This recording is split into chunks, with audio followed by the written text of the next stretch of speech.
Hey everybody! Hey everybody! We are in Maryland, just wrapping up our East Coast tour, kind of our U.S. history tour on our Us adventure. It's been a blast. Yep. Tomorrow we begin working our way back west. We're coming back. We're going back. We're going back to west. Yeah, so we'll see you guys soon. But this week we're going to do things a little differently. We had invited questions and comments and continue to encourage that. If you post a comment in the podcast or send us an email, we'd love to hear from you, and we'd love to try and answer your questions. And we got a great one this last week that we thought would be really good for us and kind of challenging for us to kind of search our own hearts on. And the essence of the question is, how should a couple work through the struggles? And I think the question was framed like, how should they play the game of working through the struggles when they're really serious in nature, and alluding to the potential even demise of that relationship. How should the couple work through and play that game? So it caused Sherry and I to think back on our own relationship. And I know, sweetheart, that we've been married coming up on 39 years this month now. Yeah, we can say, month. right? Now we can say this month, 39. Some of them were quite trying. And I know in the mid 90s, I hurt you in a really deep, significant way. And not only did I just hurt you, but I hurt our relationship. And I put our marriage in significant peril and significant risk, and we had that very difficult challenge and had to figure out, how are we going to play that game? Are we going to play that game? And for me, I did in probably the mid 2000s.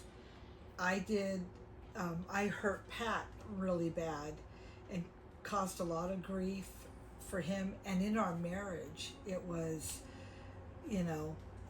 pretty scary. We were in that peril of, oh my gosh, kind of thing. And I mean, both times it looked like the end of the road. It quite honestly did. It looked like there's may not be a way out of this. At times, maybe we didn't want a way out of this, one of us, right? Given totally how true. we were feeling. So I guess maybe just for starters, we've been there. Yeah. We have been in the most trying of circumstances, and quite honestly, the beginning of our relationship, and we've shared this with many, was really set for failure. And that's a whole nother episode, perhaps. But how did we work through that? Those times when it's interesting, because I think both times on those examples, both times, the first thing we did is we got help from the outside, through either counseling or through the church. That was so important, because we could not fix it. We could not have done it by ourselves. We needed spiritual guidance. We needed help. And I think the really big thing from my eyes was the commitment to the marriage, because not all marriages are perfect, but the grass for the rest of your life is always going to be greener somewhere else, no matter what the circumstances are.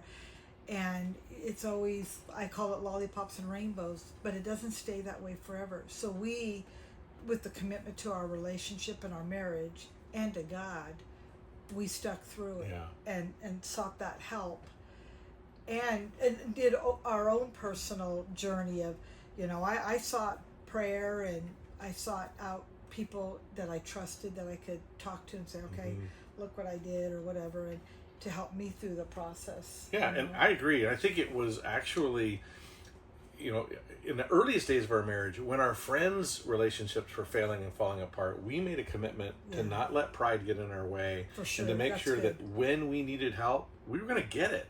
And so in these times that we're giving reference to now, that's what we did, just like you said. And that's really good. Pride. We didn't let pride. That's really easy to do that. And we agreed, like Pat said, no pride. We can't do that. So that's a really good point. And so I just can't think of a time when either one of us has hesitated to get that help. Now, it's not always been easy to receive that help, right? Because as true. you were saying, there's personal actions that we took along the way and had to, right? We had to take. I wish I could remember who pointed this out. Someone made, and I'm going to probably say it slightly off key here, but there is a human responsibility or human action with any divine intervention, right? So, God works miracles, but God calls upon us to take certain actions, and so we've discovered that. Totally. I don't think we would have discovered it without seeking prayer, without seeking the advice and good counsel of others. And I think that's why this ministry means so much to us, and why we feel so honored to be a part of this ministry, and where we're discovering this ministry is perhaps the mission of our marriage, because we can relate to it. And it's real to us. It's very real. The people that come to our marriage ministry are real people along with us, and they're going through stuff and celebrating stuff, going through negative stuff. Yeah. But it is their real people, real life challenges, everyday struggles, and then also the happiness that comes with, being married and the good things with it. So we heard Daryl Strawberry say a month or so ago, we did a video study in our Wednesday night marriage enrichment workshop, and he said, you're either coming out of a storm, right? You're in a storm, or you're about to be in a storm. And I think that's just the reality of it. I believe that. Yeah. We just hope and pray that this ministry is ministering to you, and that you can help extend this ministry to others that that can benefit from it as well. We're in this together. We're not meant to do this alone. We learned that from Pastor Dave. Community. Yeah, community. It's all about community, all about bringing God's peace to those who need it, and that's us here, and it's you perhaps as well. So I don't know. I hope that's helpful. I would say, how do you play the game?